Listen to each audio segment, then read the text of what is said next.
Hello students, I am Aman Gupta and welcome to our YouTube channel. तो आज के हमारे इस वीडियो में हम सेकंड थ्योरम ऑफ आइसोमॉर्फिज्म के बारे में पढ़ने जा रहे हैं। तो आज हम इसको समझेंगे और अच्छी तरीके से देखेंगे कि इसको किस तरह से प्रूव किया जाता है। तो वीडियो को शुरू करने से पहले अगर आप हमारे चैनल पर नए हैं तो हमारे समर्थ लर्निंग हब के चैनल को सब्सक्राइब करें और बेल आइकन को दबाना ना भूलें, जिससे आपको आने वाली वीडियो की नोटिफिकेशन मिलती रहे। तो चलिए शुरू करते हैं। तो आइए सबसे पहले हम थ्योरम देखते हैं। तो थ्योरम कुछ इस तरह से है कि if H is a subgroup of G and K is normal subgroup of G, then H upon H intersection K is isomorphic to HK upon K। ठीक है, यानी कि यहाँ पे हमें दो सब ग्रुप दिए हुए हैं और उसमें से एक जो सब ग्रुप है वो नॉर्मल सब ग्रुप है। ठीक है, तो यहाँ से ये जो स्ट्रक्चर बन रहा है H upon H intersection K is isomorphic to HK upon K, ये हमें प्रूव करना है। तो इस थ्योरम को हम फंडामेंटल थ्योरम ऑफ होमोमॉर्फिज्म की मदद से प्रूव करेंगे। तो आइए सबसे पहले हम फंडामेंटल थ्योरम ऑफ होमोमॉर्फिज्म क्या होता है उसको एक बार रिवाइज कर लेते हैं। तो जो फंडामेंटल थ्योरम होमोमॉर्फिज्म कहता है कि कोई भी एक मैपिंग है G से G डैश पे, तो सबसे पहले इस मैपिंग को होमोमॉर्फिज्म होना चाहिए। ठीक है, यानी कि G से G डैश जो ये मैपिंग है ये क्या होना चाहिए, इज अ होमोमॉर्फिज्म। और होमोमॉर्फिज्म के साथ साथ ये ऑनटू भी होना चाहिए। ठीक है, तो अगर ये मैपिंग होमोमॉर्फिज्म भी है और ऑनटू भी है तो यहाँ से एक स्ट्रक्चर बनता है G upon kernel of F is isomorphic to G dash. ठीक है, यानी कि जो कर्नल ऑफ F होगा वो इस G का नॉर्मल सब ग्रुप होगा और ये जो नॉर्मल सब ग्रुप G के साथ क्वोशिएंट ग्रुप बनाएगा वो आइसोमॉर्फिक होगा G डैश के। ठीक है, तो ये हमारा फंडामेंटल थ्योरम ऑफ होमोमॉर्फिज्म कहते हैं। तो इसी की मदद से हम इस थ्योरम को प्रूव करने जा रहे हैं। तो प्रूव करने के लिए क्या करना पड़ेगा, सबसे पहले हम इसको कंपेयर करते हैं। तो अगर हम कंपेयर करें तो इधर वाला टर्म इसके इक्वल हो जाएगा और इस तरफ वाला टर्म इसके इक्वल हो जाएगा। यानी यहाँ से ही जो G डैश है उसकी जगह यहाँ पे हमारे पास क्या आ जाएगा, HK अपॉन में K। तो G डैश की जगह HK अपॉन K आ गया और इस तरफ क्या क्या है यहाँ पे G अपॉन में कर्नल ऑफ F, यानी कि G के इक्वल आ जाएगा हमारा H और जो कर्नल ऑफ F है उसकी जगह आ जाएगा H इंटरसेक्शन K। ठीक है, तो हमने इन सारे टर्म्स को कंपेयर कर लिया। अब हमें क्या करना है, अब हमें दिखाना है कि ये जो टर्म्स हमने लिए हैं ये एक होमोमॉर्फिज्म मैपिंग बनाएंगे और ऑनटू भी होंगे और साथ में जो कर्नल ऑफ F है वो H इंटरसेक्शन K के इक्वल होगा। यानी यहाँ से हमें ये चीजें प्रूव करनी है कि जो हम मैपिंग लेंगे फ्रॉम G से G डैश लेते हैं तो यहाँ से हम क्या करेंगे, H से HK अपॉन K पे लेंगे। तो ये जो मैपिंग आएगी ये मैपिंग एक होमोमॉर्फिज्म मैपिंग होनी चाहिए और ऑनटू होना चाहिए और साथ ही में जो कर्नल ऑफ F है वो H इंटरसेक्शन K के इक्वल आना चाहिए। तो अगर ये तीन चीज हम प्रूव कर सकते हैं तो इससे ये प्रूव हो जाएगा कि H upon H intersection K जो आइसोमॉर्फिक हो जाएगा HK अपॉन K के। ठीक है, क्योंकि ये direct fundamental theorem of homomorphism से रिलेटेड है। तो यहाँ पे हमें सबसे पहले अब क्या करना है, H से HK बाई K पे एक फंक्शन डिफाइन करना है। ठीक है, और उस फंक्शन को या उस मैपिंग को हमें शो करना पड़ेगा कि वो होमोमॉर्फिज्म होगा या नहीं होगा। तो अगर हम मान लेते हैं कि यहाँ पर हम ये दो सेट है H से HK बाई K पे और एक हम मैपिंग ले लेते हैं यहाँ पे फाई। ठीक है, तो हमने मैपिंग तो ले लिया लेकिन ये मैपिंग होमोमॉर्फिज्म है या नहीं है ये प्रूव करने से पहले हमें ये दिखाना पड़ेगा कि ये जो दोनों सेट है ये अपने आप में ये ग्रुप है। ठीक है, क्योंकि जो होमोमॉर्फिज्म डिफाइन होती है वो क्या होती है, मैपिंग फ्रॉम अब दो बिटवीन टू ग्रुप, यानी कि हमें जो मैपिंग लेते हैं वो दो ग्रुप्स के बीच में लिया जाता है। तो सबसे पहले ये दोनों जो सेट है ये ग्रुप होने चाहिए। तो H तो अपने आप में ग्रुप है क्योंकि ये हमें डिफाइन यानी कि जो थ्योरम है उसी कंडीशन में दी हुई कि H जो है एक नॉर्मल सब ग्रुप है G का, तो H अपने आप में एक ग्रुप हो गया। लेकिन HK बाई K जो सेट है वो एक ग्रुप है या नहीं है ये हमें शो करना पड़ेगा। तो आइए हम देखते हैं कि HK बाई जो K है वो एक ग्रुप बन रहा है या नहीं बन रहा है।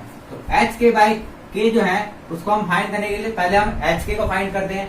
तो यहाँ से आप देख सकते हैं कि H जो है वो सिंपल सब ग्रुप है G का और जो K है वो नॉर्मल सब ग्रुप है G का। तो HK जो बनेगा यानी कि इन दोनों सेट का जो प्रोडक्ट बनेगा, इन दोनों ग्रुप का जो प्रोडक्ट बनेगा वो भी जी के सब ग्रुप बन जाएगा। और ये कंडीशन कब होती है, जब H के बराबर क्या आ जाए, KH आ जाए, यानी कि K के जो एलिमेंट्स है वो कम्यूट कर जाए, ठीक है, H के एलिमेंट्स के साथ, यानी H के बराबर क्या हो जाए, KH हो जाए। तो और ये कंडीशन आप आसानी से देख सकते हैं, क्योंकि K जो है एक G का नॉर्मल सब ग्रुप है, यानी कि जो K है वो G के सारे एलिमेंट्स के साथ क्या करेगा, कम्यूट करेगा, क्योंकि नॉर्मल सब ग्रुप क्या होता है, जिसके राइट कोसेट और लेफ्ट कोसेट इक्वल होते हैं, और वो कब होंगे, जब वो सारे एलिमेंट के साथ वो कम्यूट करें, यानी कि जो K है वो G के सारे एलिमेंट के साथ कम्यूट करेगा। तो H के अंदर जो एलिमेंट्स वो भी G का ही एलिमेंट है ना, तो जो K है वो H के भी सारे एलिमेंट्स के साथ कम्यूट करेगा, यानी कि जो K है वो H के सारे एलिमेंट का कम्यूट कर रहा है, तो H के बराबर क्या हो जाएगा, KH हो जाएगा, है ना।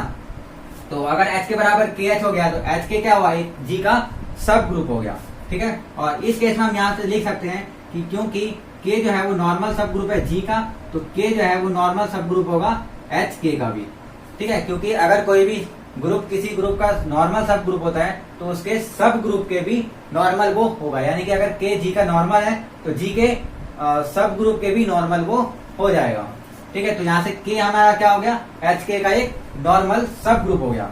अब ये जो HK बाई K बन रहा है ये किस तरह से फॉर्म हो रहा है, आप इसको इस तरह समझ सकते हैं कि यहाँ पे सिंपल हम G बाई H जो लिखते हैं, ये क्या होता है, एक क्वॉशेंट ग्रुप होता है, और क्वॉशेंट ग्रुप कब होता है, जब जो H होता है वो इस G के नॉर्मल हो, यानी कि ये क्वॉशेंट ग्रुप कब बनेगा, जब H G के नॉर्मल होगा। तो ये भी एक क्वॉशेंट ग्रुप बन सकता है, और कब, जब K जो है वो HK के क्या हो, नॉर्मल हो। और ये तो हमने पहले दिखा दिया कि जो K है वो HK के नॉर्मल है, यानी कि ये क्या बन रहा है, एक क्वॉशेंट ग्रुप बन रहा है। और क्वॉशेंट ग्रुप में जो एलिमेंट्स आते हैं वो कैसे एलिमेंट्स आते हैं, वो होते हैं हमारे कोसेट्स, यानी कि set of all the cosets होते हैं, है ना। तो H के बाई जो K है उसके अंदर जो एलिमेंट्स आएंगे वो कोसेट के फॉर्म के आएंगे। और कोसेट जो है वो किस तरह से लिखे जाते हैं, तो यहाँ पे आप देख सकते हैं, जैसे H अगर G के अंदर नॉर्मल है तो H का जो कोसेट्स बनेगा तो वो किस तरह से बनेगा, H A के फॉर्म का या A H के फॉर्म का, है ना। यानी कि ये राइट कोसेट है और ये लेफ्ट कोसेट है, और क्योंकि ये नॉर्मल है इसके, यानी कि ये दोनों तो बराबर ही है, तो हम AH लिखे या HA लिखे तो कोई फर्क नहीं पड़ता। और यहाँ से जो A है वो कहाँ से आता है, G के सेट से आता है, यानी कि ये जो A होता है वो G का एलिमेंट होता है, और G के किसी भी एक एलिमेंट को हम H के सारे एलिमेंट से मल्टीप्लाई करते हैं राइट साइड से या लेफ्ट साइड से, तो वो क्या हो जाता है, एक कॉसेट बन जाता है। इसी तरह जितने भी कॉसेट बनेंगे वो सारे के सारे इस कॉसेट ग्रुप के एलिमेंट्स होंगे। तो यहाँ से K जो है वो HK का नॉर्मल सब ग्रुप है, तो हमें क्या करना पड़ेगा, हमें K के सारे एलिमेंट्स को HK के एलिमेंट्स के साथ प्रोडक्ट करना है, यानी कि राइट साइड से या फिर लेफ्ट साइड से। तो यहाँ पे हम क्या करते हैं, यहाँ पे हम लेफ्ट साइड से कर लेते हैं, ठीक है, यानी कि AH से कर लेते हैं। तो अगर हम लेफ्ट साइड से मल्टीप्लाई करेंगे HK के एलिमेंट्स को, और HK के एलिमेंट्स किस तरह होंगे, HK के फॉर्म के होंगे, है ना, क्योंकि HK में जो फर्स्ट सेट है वो H है और सेकंड K है, तो फर्स्ट एलिमेंट H से आएगा और सेकंड एलिमेंट K से आएगा। आप इसको उल्टा भी लिख सकते हैं KH, क्योंकि HK और KH तो बराबर है तो कोई फर्क नहीं पड़ने वाला, तो हम सिंपल यहाँ पे HK लिख लेते हैं, और इसको क्या करते हैं, K के सारे एलिमेंट्स के साथ मल्टीप्लाई करते हैं। तो यहाँ से आप ये देख सकते हैं कि जो K और K है ये क्या बन जाएगा, ये K ही बन जाएगा। क्यों, क्योंकि K के ही एलिमेंट्स को अगर K के ही एलिमेंट के साथ मल्टीप्लाई किया जाए या प्रोडक्ट या फिर जो भी ऑपरेशन है ऑपरेट किया जाए तो कोई फर्क नहीं पड़ता, यानी कि K और K क्या बन जाएगा, सिंपली K बन जाएगा। तो यहाँ से ये क्या आ गया, HK आ गया, यानी कि HK बाई K के जो एलिमेंट्स है वो किस फॉर्म के होंगे, HK के फॉर्म के होंगे, ठीक है। और क्योंकि HK बाई K इस HK के फॉर्म के होंगे, और HK क्या है, एक ग्रुप है पहले से ही, यानी कि इसके जो भी एलिमेंट्स आएंगे वो एक ग्रुप के ही एलिमेंट्स होंगे, यानी कि आप अपने आप में ये ग्रुप डिफाइन हो गया, यानी कि HK बाई K जो है एक ग्रुप है, और कैसा ग्रुप है, क्वॉशेंट ग्रुप है, ठीक है। और जहाँ पे जो K है वो HK का नॉर्मल सब ग्रुप है, और इसके जो एलिमेंट्स है वो HK के फॉर्म के हैं। तो यहाँ से हमने सबसे पहले क्या कर लिया, इन दोनों को ग्रुप डिफाइन कर लिया। अब यहाँ से एक फंक्शन लेना है, यानी एक मैपिंग लेनी है। तो मैपिंग क्या हम किस तरह से लेते हैं, जैसे मान लेते हैं कि H में कुछ एलिमेंट्स है H1 H2 H3 और एक एलिमेंट आएगा E, और इसी तरीके से तो यानी कई सारे एलिमेंट्स होंगे H1 H2 H3 H4, और उसमें एक एलिमेंट E भी होगा, यानी आइडेंटिटी एलिमेंट भी होगा, क्योंकि एक ग्रुप है। और HK बाई K जो है HK के फॉर्म का है, तो इसके अंदर जो एलिमेंट हम मान लेते हैं H1 के H2 के, और इसी तरीके से एक एलिमेंट इसमें आएगा सिंपल के, और इसी तरीके से H3 के, H4 के एंड H5 के। तो यहाँ से हम क्या करते हैं, मैपिंग लेते हैं कि जो H1 है वो H1 K के पास जा रहा है, H2 जो है वो H2 K के पास जा रहा है, और जो E है वो K के पास जा रहा है। आइडेंटिटी एलिमेंट का अगर हम K के एलिमेंट के साथ मल्टीप्लाई करेंगे तो K ही आ जाता है। तो यहाँ से ये हो गया, ठीक है, ये कैपिटल K है।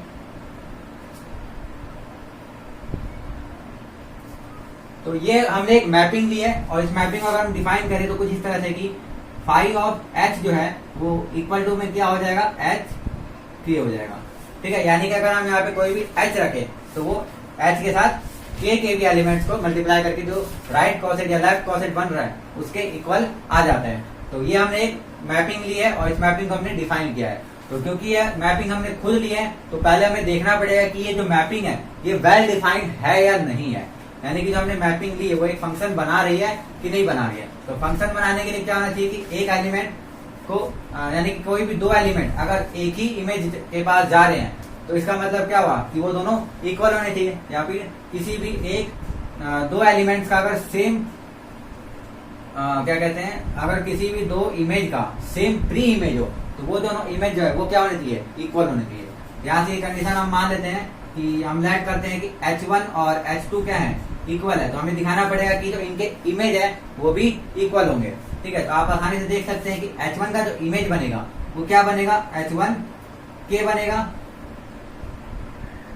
और H2 का जो इमेज बनेगा वो क्या बनेगा, H2 K बनेगा। तो हमें क्या दिखाना है कि ये दोनों इक्वल है, तो और ये दोनों आप आसानी से इक्वल दिखा सकते हैं। क्यों, क्योंकि H1 और H2 क्या है, इक्वल है। H1 और H2 इक्वल है, इसका मतलब क्या हुआ कि H1 का अगर हम K के साथ प्रोडक्ट करें और H2 का अगर K के साथ प्रोडक्ट करें तो जो भी रिजल्ट आएगा वो इक्वल ही आएगा, क्योंकि ये दोनों एलिमेंट आपस में क्या है, इक्वल है। तो इक्वल एलिमेंट के साथ अगर मल्टीप्लाई करते हैं तो सेम ही आता है, तो ये इक्वल हो जाएंगे। और ये है क्या एक्चुअल में, ये है फाई ऑफ H1 और ये है फाई ऑफ H2, यानी कि इसका जो भी रिजल्ट आएगा सेकेंड वाले ग्रुप में वो इक्वल हो जाएगा। तो यहाँ से हमने ये कर दिया कि ये जो ग्रुप है ये क्या है, वेल डिफाइंड।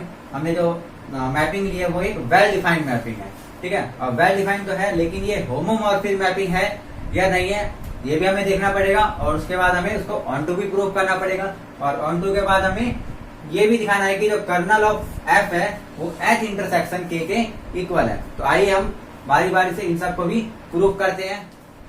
तो आइए अब हम देखते हैं कि जो हमने मैपिंग ली थी फाई मैपिंग वो होमोमॉर्फिक है या नहीं है। तो सबसे पहले यहाँ पे हम मैपिंग को लिख लेते हैं। मैपिंग कुछ इस तरह था कि जो फाई H था वो क्या था, किसके इक्वल था, H K के इक्वल था। तो होमोमॉर्फिक प्रूव करने के लिए हमें एक कंडीशन सेटिस्फाई करनी होती है, और वो कंडीशन क्या होती है कि फाई ऑफ H K, यानी कि अगर हम दो एलिमेंट ले लें यहाँ पे H और H1 और H2 दो एलिमेंट अगर हम ले लेते हैं फाई के अंदर, तो वो जो है इक्वल आना चाहिए फाई H1 और इंटू फाई H2 के, ठीक है। तो आइए हम देखते हैं कि ये इक्वल आता है कि नहीं आता है। तो यहाँ से फाई H1 और H2 का जो रिजल्ट है वो क्या आएगा, HK के फॉर्म का होगा, यानी कि यहाँ से क्या हो जाएगा, ये H1 H2 और K आ जाएगा, ठीक है।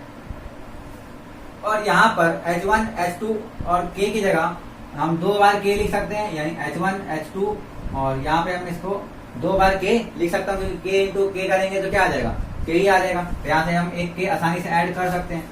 और अब हमें क्या करना है, H1 और H2 जो है, इस ये जो H2K बन रहा है इसको हम क्या कर सकते हैं, इसको रिवर्स कर सकते हैं, क्योंकि H2 जो K है ये क्या है, एक कॉसेट ही बन रहा है ना, और जो कॉसेट है वो किस में बन रहा है, K में, और K क्योंकि नॉर्मल सब ग्रुप है G का, तो जो K के कॉसेट्स बनेंगे वो लेफ्ट कॉसेट और राइट कॉसेट इक्वल होंगे। तो H2K की जगह हम KH2 आसानी से लिख सकते हैं, यानी कि यहाँ पर हम KH2 लिख सकते हैं, क्योंकि ये H2K क्या है, एक राइट लेफ्ट कॉसेट है, और इसको हमने क्या बना दिया, एक राइट कॉसेट बना दिया। तो ये आसानी से लिखा जा सकता है, क्योंकि H1 और H2 कहाँ से आ रहे हैं, ये H के एलिमेंट है ना, और H कहाँ से आ रहा है, G से ही आ रहा है, यानी कि हमने G का ही एलिमेंट लिया है। और G के एलिमेंट्स को अगर हम K के साथ मल्टीप्लाई आप जो भी ऑपरेशन करते हैं तो वो कम्यूट करता है, क्योंकि K क्या है, G का एक नॉर्मल सब ग्रुप है। तो K अगर G के सारे एलिमेंट के साथ कम्यूट कर रहा है तो H के एलिमेंट के साथ भी कम्यूट करेगा, यानी H1 और H2 के साथ भी कम्यूट करेगा। तो K H2 लिखे या K H2K लिखे, बात एक ही है, क्योंकि ये कम्यूट कर रहा है एक दूसरे से। तो यहाँ से ये H1K और ये H2K बन गया, और H1K को हम क्या लिख सकते हैं, सिंपली फाइव ऑफ H1 लिख सकते हैं, और H2 के हम क्या लिख सकते हैं, फाइव ऑफ H2 लिख सकते हैं, है ना, क्योंकि फाइव ऑफ H1 क्या आएगा, H1 के, और फाइव ऑफ H2 क्या आएगा, H2 के आएगा। तो यहाँ से ये प्रूफ हो गया कि फाइव ऑफ H1 H2 जो है वो किसके इक्वल हो गया, five of H1 into five of H2 के। यानी कि ये जो हमने मैपिंग ली थी ये एक होमोमॉर्फिज्म मैपिंग प्रूफ हो चुकी है। तो अब ये होमोमॉर्फिज्म प्रूफ हो गई, तो अब हमें क्या करना है कि इसको ऑन टू दिखाना है, और ऑन टू दिखाने के लिए हमें क्या दिखाना होता है कि जो सेकंड ग्रुप होता है उसके सारे एलिमेंट्स का एक प्री इमेज होना चाहिए। और क्योंकि ये जो हमने मैपिंग ली थी, ये मैपिंग हमने कहां से कहां तक ली थी, ये जो हमने मैपिंग ली थी, ये ली थी हमने HK बाय H से HK बाय K पे, ठीक है, H से HK बाय K पे ली थी। तो हमें दिखाना है कि HK बाय K के सारे एलिमेंट्स उनका एक प्री इमेज हमें H के अंदर मिल रहा है, और HK बाय K के अंदर जो एलिमेंट है वो किस फॉर्म के होते हैं, H K के, यानी स्मॉल h और कैपिटल K के फॉर्म के होते हैं। तो हम यहाँ पे दिखाना है, इसका हम कोई भी एक एलिमेंट लेते हैं, जैसे हम लेट कर लेते हैं, let element y belongs to HK by K। तो हमें ये दिखाना है कि जो ये y है इसका एक प्री इमेज H के अंदर मिलेगा। तो यहाँ पर जो y का जो एलिमेंट है वो कहाँ से आ रहा है, HK बाय K से आ रहा है, और HK बाय K के जो एलिमेंट्स है वो किस फॉर्म के होंगे, वो HK के, यानी कि HK में जो एलिमेंट्स है वो HK के फॉर्म का होता है, और साथ में ये है K, यानी कि एक क्वोशिएंट ग्रुप है K का, और किसमें, HK के अंदर। तो यहाँ पे हम इसको इस तरह से लिखते हैं K इंटू में HK, या फिर हम इसको लिख सकते हैं HK इंटू में K, क्योंकि ये लेफ्ट क्वोशिएंट या राइट क्वोशिएंट हम कुछ भी लिख सकते हैं, क्योंकि ये क्वोशिएंट ग्रुप है, और जहाँ पे K जो है नॉर्मल होता है KH का, है ना। तो मान लेते हैं हम इसको लेफ्ट क्वोशिएंट के फॉर्म में लिख रहे हैं। तो यहाँ से K HK और K जो है, ये जो K और K है ये क्या हो जाएगा, सिंपल K हो जाएगा, यानी कि y बराबर क्या आ जाएगा, H इंटू K, क्योंकि K को अगर हम K के एलिमेंट्स के साथ मल्टीप्लाई करें तो वो K ही आ जाता है। तो और ये जो HK है ये किस फॉर्म का है, फाइव H के फॉर्म का, यानी कि इसकी जगह हम क्या लिख सकते हैं, फाइव ऑफ H। यानी कि हमने क्या लिया था, y कोई भी है HK बाय K का एक एलिमेंट हमने ले लिया था, और हमने ये देखा कि वो इस फॉर्म का बन गया, यानी कि जो भी फंक्शन की वैल्यू आ रही है उसके फॉर्म का बन गया HK पे, और HK का हम क्या लिख सकते हैं, फाइव ऑफ H, यानी कि जो HK है इस H का एक इमेज है। तो हमने y को लिया था HK बाय K का एक एलिमेंट, और उसका एक प्री इमेज मिल गया जो कि H है, यानी कि HK बाय K के हर एलिमेंट्स का एक प्री इमेज आपको H के अंदर मिल जाता है, ठीक है, जो कि H के फॉर्म का होता है, स्मॉल h के फॉर्म का होता है। जैसे यहाँ पे हमने देख लिया, यानी कि इससे ये भी प्रूव हो गया कि जो ये फंक्शन है या जो मैपिंग है ये एक ऑन टू मैपिंग है ना, यानी HK बाय K के हर एक एलिमेंट का प्री इमेज H के अंदर है। तो यहाँ से ऑन टू भी प्रूव हो गया। अब होमोमॉर्फिज्म भी हो गया और ऑन टू भी हो गया। तो फंडामेंटल थ्योरम ऑफ होमोमॉर्फिज्म को प्रूव करने के लिए बस हमें आप ये दिखाना है कि यहाँ जो H इंटरसेक्शन K दिया हुआ है ये एक कर्नल है इस फंक्शन फाई का, ठीक है, यानी कि जो कर्नल ऑफ फाई है वो हमें दिखाना है कि H इंटरसेक्शन K के ही बराबर आएगा।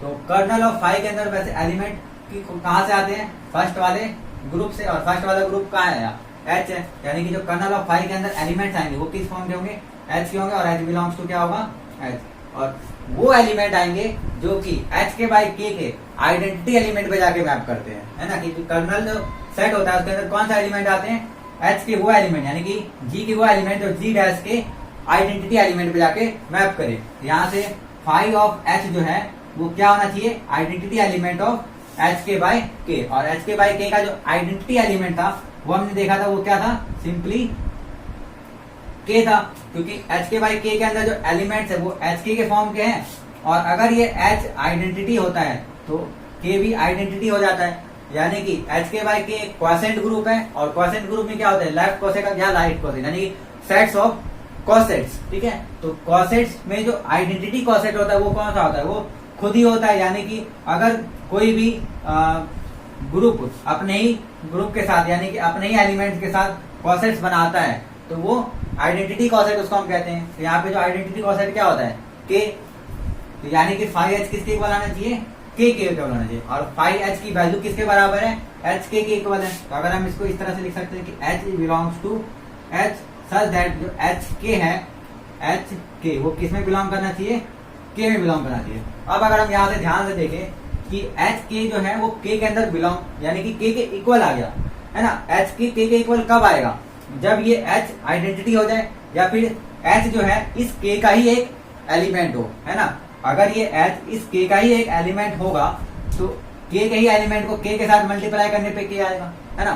तो सिर्फ एक ही कंडीशन हो सकता है कि जो H है वो इस K का ही एलिमेंट होना चाहिए, तभी H के बराबर K आ सकता है। यानी यहाँ से इंप्लाइज हुआ कि H belongs to H such that जो H है वो कहाँ से आना चाहिए, K से आना चाहिए। यानी कि ये जो H एलिमेंट है वो कहाँ से आना चाहिए, K से आना चाहिए, तभी वो K के साथ मल्टीप्लाई होकर K के इक्वल आ सकता है। यानी कि H कहाँ से आना चाहिए, K से आना चाहिए। और इस केस को आप देख के आसानी से बोल सकते हैं कि H जो है वो H से भी बिलोंग हो रहा है और H जो है वो K से भी बिलोंग हो रहा है। इसका मतलब क्या हुआ कि H जो है वो H इंटरसेक्शन K से बिलोंग हो रहा है। यानी कि आज हम सिंपल लिख सकते हैं कि जो H है वो कहाँ से आ रहा है, H इंटरसेक्शन K से, क्योंकि एक ही एलिमेंट अगर H में भी है और K में भी, यानी कि उसके इंटरसेक्शन में, यहाँ पे जितने भी एलिमेंट इनके इंटरसेक्शन में आएंगे वही एलिमेंट्स क्या होंगे, कर्नल ऑफ फाई के इक्वल होंगे, यानी कि एलिमेंट्स होंगे।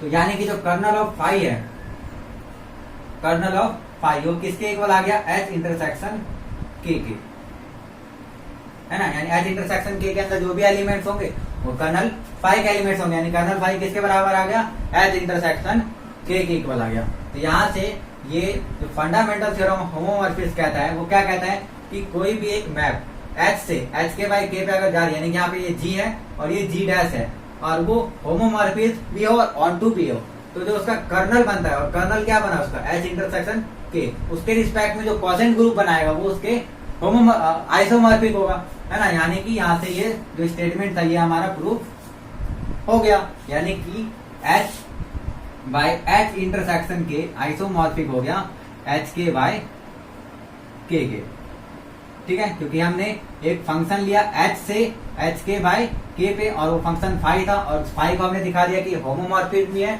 ऑन टू भी है, और साथ ही हमने दिखा दिया कि जो H इंटरसेक्शन K है ये इस फाई फंक्शन का एक कर्नल है, ठीक है। तो यहाँ पे हमने दिखा दिया कर्नल ऑफ फाई किसके इक्वल आया, H इंटरसेक्शन K के। तो जो कर्नल ऑफ फाई होता है इस H का क्या होता है, एक नॉर्मल सब ग्रुप होता है, और नॉर्मल सब ग्रुप इस H के साथ एक क्वोशेंट ग्रुप जब बनाता है तो वो दूसरे वाले ग्रुप के क्या होता है, आइसोमॉर्फिक होता है। तो यहाँ से ये इसके आइसोमॉर्फिक हो गया।